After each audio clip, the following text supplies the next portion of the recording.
Hello दोस्तों, मेरा नाम गायत्री वाजपेयी है। इस वीडियो में हम लोग सीखेंगे कितनी तरह की एरर होती हैं और उनको हम लोग कैसे पहचानते हैं और उनके क्या क्या रीजंस होते हैं।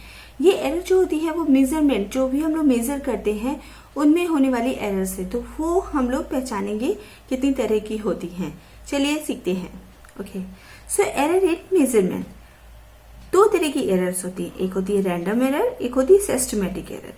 रैंडम एरर्स हम इस फिगर से देख के पता कर सकते हैं कि जब हम जितनी बार मेजर कर रहे हैं उतनी बार हमें एक डिफरेंट वैल्यू मिल रही है, एकदम डिफरेंट। सो इसको देखिए, जैसे मान लीजिए ये पहली हमें एक रैंडम वैल्यू मिली, एक ये दूसरी, ये तीसरी, ये फोर्थ वन, ये फिफ्थ वन, ये सिक्स वन एंड ये सेवन वन। तो इस तरह की हमें डिफरेंट डिफरेंट रैंडम वैल्यूज मिलती है। और ये जो हमारी है, ये ऑरेंज कलर का जो है वो हमारा ट्रू वैल्यू है।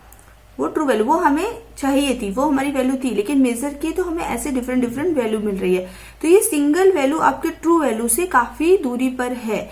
और अगर हम इन रैंडम वैल्यूज का अर्थमेटिक मीन निकालते हैं तो वो ये जो ग्रीन जोन दिखा रहा है ये हमारा अर्थमेटिक मीन है। अर्थमेटिक मीन क्या होता है?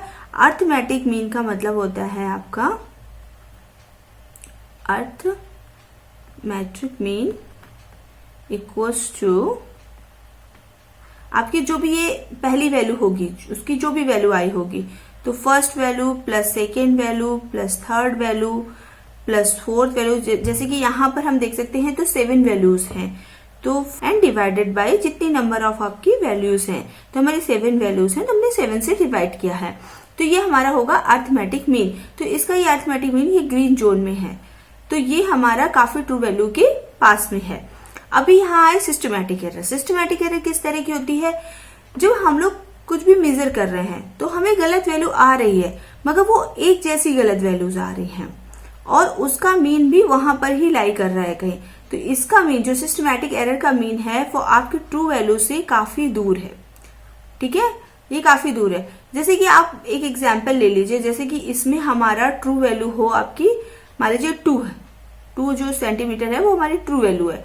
तो अगर हम इन सबको देखें तो हमारा कभी वैल्यू जो मेजर्ड वैल्यू आ रही थी वो कभी हमारी 1.9 आ रही है, कभी 1.8 आ रही है, कभी 2.1 आ रही है, कभी 2.5 आ रही है। तो प्लस माइनस अप डाउन ऐसे हो रही है। ठीक है, जबकि हम अगर इधर जाए सिस्टमैटिक एरर की तरफ देखें तो अगर हमारी 2 सेंटीमीटर हमारी ट्रू वैल्यू है तो इसमें जो मेजर्ड वैल्यू आएगी वो गैप होगा, लेकिन उसमें आएगी जैसे 3.1, 3.15, 3.05, इस तरह से 3 के ही लाइन में है। तो इसमें जो भी रॉन्ग वैल्यूज आ रही है वो रॉन्ग वैल्यू हमारे ट्रू वैल्यू से काफी दूर है, बट मगर वो अपने आप में कंसिस्टेंट है, अपने आप में क्लोज है।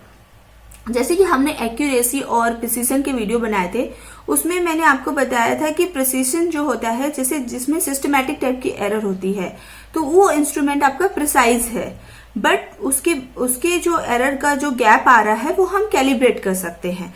बट अगर हमारा प्रिसीजन करेक्ट नहीं है तो वो कुछ ऐसे रैंडम वैल्यूज देगा, तो हम उस मेजरिंग डिवाइस को करेक्ट नहीं कर सकते हैं। लेकिन उस बात से इस एरर में आप कंफ्यूज नहीं होंगे, क्योंकि जो रैंडम एरर्स आती हैं वो सिर्फ इसीलिए नहीं आती है कि आपके जो मेजरिंग इंस्ट्रूमेंट है उसका प्रिसीजन सही नहीं है। रैंडम एरर बहुत सारे रीजन से आ सकती है।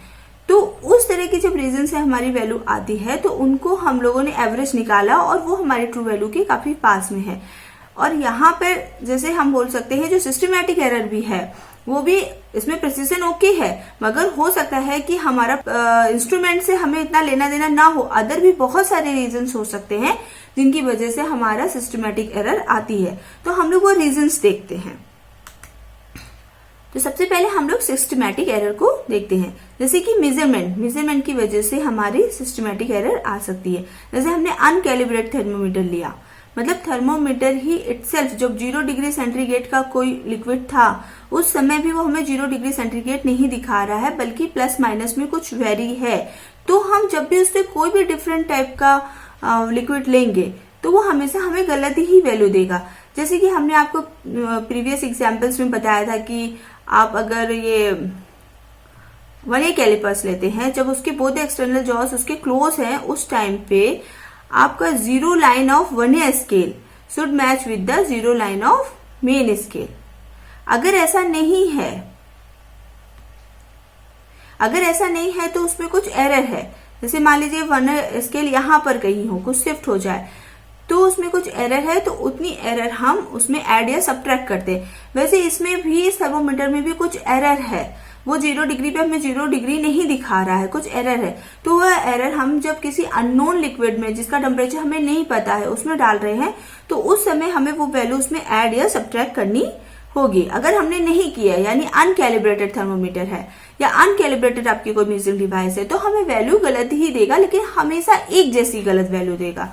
जैसे कि मान लीजिए ये 0 आपका 0.4 mm शिफ्ट हो जाए, तो हम कोई भी आप कंपोनेंट लेंगे उस समय हमें ये इतना 0.4 प्लस या माइनस दिखाएगा, 0.4 ही डिफरेंस दिखाएगा हर बार, उससे ज्यादा वेरी नहीं करेगा। तो हमें हमेशा एक जैसी सिस्टमैटिक एरर दिखेगी, हर वक्त एक जैसी रॉन्ग वैल्यू दिखेगी। दूसरा रीजन हो सकता है, ये तो आपका हुआ इंस्ट्रूमेंट का रीजन, दूसरा रीजन हो सकता है आपका प्रोसेस, जैसे कि आप प्रोसेस ही गलत यूज कर रहे हो। यहाँ पर आप देख सकते हो ये जो थर्मोमीटर है वो बीकर के बॉटम को टच कर रहा है। अब जो बीकर है वो किस मटेरियल का बना है, तो वो जो थर्मोमीटर है वो उस बीकर जिस मटेरियल से बना है उसका टेम्परेचर ले रहा है, लिक्विड का टेम्परेचर नहीं ले रहा है। तो आप जो भी एक्सपेरिमेंट करते हो उसके जो भी प्रोसीजर होते हैं वो भी बहुत इंपॉर्टेंट होते हैं। अगर आप गलत प्रोसीजर फॉलो करते हो तो भी आपको गलत एरर आएगी। तो अगर वो हर वक्त वो थर्मोमीटर उसके बॉटम पे लगा देता है तो हर वक्त हमें एक जैसी रॉन्ग वैल्यू आ रही है, हर वक्त मुझे बीकर का, ये जो भी बीकर है इस बीकर का टेम्परेचर आ रहा है। तीसरी रीजन हो सकता है जैसे ह्यूमन, अभी हम लोग जब भी कोई एक्सपेरिमेंटल लैब में होते हैं और वहां पर कुछ भी रीडिंग ले रहे होते हैं, तो हम अगर स्ट्रेट देखते हैं तो हमें करेक्ट वैल्यू होती है, हम लोग हमेशा स्ट्रेट मेजरमेंट करते हैं। अगर हम किसी एंगल पे थोड़ा ऊपर या थोड़ा नीचे होकर देखते हैं तो वो हमें एग्जैक्ट वैल्यू नहीं दिखती है, लेकिन हम जितना एंगल ऊपर या जितना एंगल नीचे होंगे तो हर वक्त मुझे वो ही गलत वैल्यू मिलेगी। जैसे अभी हमने कोई लिक्विड लिया या कोई पेन मेजर किया, फिर रबर मेजर की, फिर कुछ भी मेजर किया, तो हम जितने डिग्री एंगल में है हमेशा हमें वो जो उतनी एरर मिलेगी, तो वो हमेशा एक जैसी एरर होगी, तो उसको बोलेंगे सिस्टमैटिक एरर। जैसे कि ये आपका ट्रू वैल्यू है, तो हमेशा हमेशा इस तरह से हमें एरर्स दिखेंगी। ठीक है, तो ये सारी जो एरर्स आती हैं, जो ये हमने कुछ रीजंस दिए हैं, और भी बहुत सारे रीजंस होते हैं जो इसमें हमें इस तरह की एरर्स मिलती हैं। ओके, फिर अभी हम नेक्स्ट देखते हैं रैंडम एरर। रैंडम एरर्स के क्या क्या रीजंस होते हैं। तो अभी आया रैंडम एरर। ओके, तो रैंडम एरर जैसे कि टेम्परेचर वेरिएशन, जैसे कि एक सिंगल मास स्प्रिंग सिस्टम ले लिया। Okay, single spring mass system हमने लिया, तो जो स्प्रिंग होती है ना, तो स्प्रिंग का जो कांस्टेंट होता है के, वो आपके टेम्परेचर पर डिपेंड होता है। तो अभी आप इस स्प्रिंग मास सिस्टम से कुछ भी डिस्प्लेसमेंट निकाल रहे हैं, इतना फोर्स लग रहा है, कितना डिस्प्लेसमेंट आ रहा है, तो जो भी आप डिस्प्लेसमेंट निकालोगे वो स्टिफनेस पर डिपेंड है। अगर आपका स्टिफनेस ही वेरी करे तो हमें इसमें हमेशा हमें वैल्यू डिफरेंट आएगी, क्योंकि आपका टेम्परेचर कभी मान लीजिए 25 डिग्री है, कभी 100 है, तो उस अकॉर्डिंग हमारे स्प्रिंग कांस्टेंट भी चेंज हो रहे हैं। जैसे जैसे आपका टेम्परेचर बढ़ता जा रहा है वैसे वैसे हमारे स्प्रिंग कांस्टेंट घटते जा रहे हैं। जैसे आपका टेम्परेचर बढ़ेगा आपका स्प्रिंग कांस्टेंट घटता जाएगा। ठीक है, तो टेम्परेचर अगर आपका इंक्रीज हो रहा है तो स्प्रिंग कांस्टेंट आपका डिक्रीज होता है। तो अभी इस केस में तो ये एक रैंडम टाइप एरर है जिसको हम प्रिडिक्ट नहीं कर सकते, हमें नहीं पता चलता है कि कब एटमॉस्फेयर में क्या टेम्परेचर है, हमने इस चीज को कभी इतना ऑब्जर्व नहीं कर रहे हैं, तो उसकी वजह से जो एरर आ रही है वो एक तरह से रैंडम एरर आ रही है, क्योंकि कब कौन सा टेम्परेचर है उस पर डिपेंड कर रही है। दूसरा है आपका वेरिएबल रिएक्शन टाइम, जैसे कि आपको एक पेंडुलम है, अभी उसमें एक्सुलेशन हो रहे हैं, अभी आपको टाइम नोट करना है, तो आप स्टॉप वॉच दबाते हो। ठीक है, हो सकता है आपका रिएक्शन टाइम, मतलब जब आपने कुछ जल्दी क्लिक कर दिया आप स्टॉप वॉच में या थोड़ी देर बाद तक रखा, तो जो आपका रिएक्शन टाइम है उसमें भी कुछ माइक्रो सेकेंड का डिफरेंस आ जाएगा, जिसकी वजह से आपकी रीडिंग हो सकता है चेंज हो। तो ये एक तरह से ह्यूमन इफेक्ट भी हो सकता है, तो उसकी वजह से जो एरर आ रही है उसको हम लोग प्रेडिक्ट नहीं कर सकते कि कितना सेकेंड रिएक्शन टाइम कम हो जाएगा या कितना सेकेंड आप पहले कर दोगे, तो हमारा टाइम पीरियड किस तरह से वेरी कर जाएगा। तो जो हमारा रिएक्शन टाइम है, वेरिएबल रिएक्शन टाइम है, उसकी वजह से हमें रैंडम एरर आती है जिसको हम प्रेडिक्ट नहीं कर सकते, random error which can not be predict. दूसरा होता है वोल्टेज फ्लक्चुएशन, जैसे कि कुछ हमारी मेजरिंग डिवाइसेस होती हैं जिनमें हमें पावर की जरूरत होती है, अभी हमारा वोल्टेज फ्लक्चुएट कर रहा है, तो उसकी वजह से हमारी रीडिंग डिफरेंट आती है। जैसे कि एक विस्कस मीटर है, अभी विस्कस मीटर है तो विस्कस मीटर में ये पावर से कनेक्टेड है। अभी हम किसी अननोन फ्लूइड का, अननोन लिक्विड का विस्कोसिटी फाइंड करनी है, तो उस समय हो सकता है कि वो वेरी कर जाए। अब इस तरह का एरर जो है, चूंकि हम लोग प्रेडिक्ट नहीं कर पा रहे हैं, तो वो कहलाएगा रैंडम एरर, और उसको वो डिफरेंट आएगा, सिस्टमैटिक नहीं आएगा।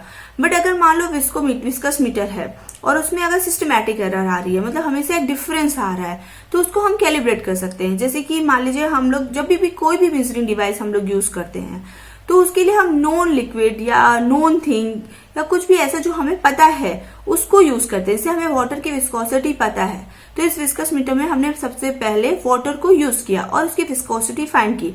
अगर वो करेक्ट आ रही है देन ओके, अगर वो वेरी कर रही है कुछ, तो हम उतना उसको कैलिब्रेट कर सकते हैं, उतनी वैल्यू प्लस या माइनस करेंगे जब हम कोई ऐसा लिक्विड यूज कर रहे हैं जिसकी विस्कोसिटी हमें नहीं पता है।